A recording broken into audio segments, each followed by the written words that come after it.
आज मैं आपको बताऊंगा कि घर पर आसान और मज़ेदार मटर कीमा बनाने का राज जो हर कोई पसंद करेगा।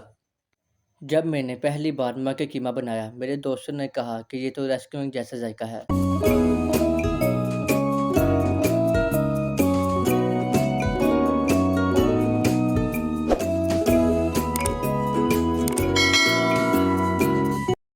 मटर कीमा बनाने के लिए सबसे पहले आप बीफ लें। बीफ को अच्छे से धोएं। धोने के बाद उसका मोटी मशीन से कीमा निकाल लें।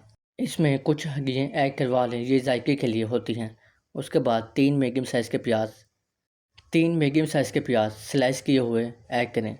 प्याज के बाद आधा किलो टमाटर ग्राइंड किए हुए ऐड करें। 50 ग्राम सब्ज़ मिर्चें ऐड करेंगे।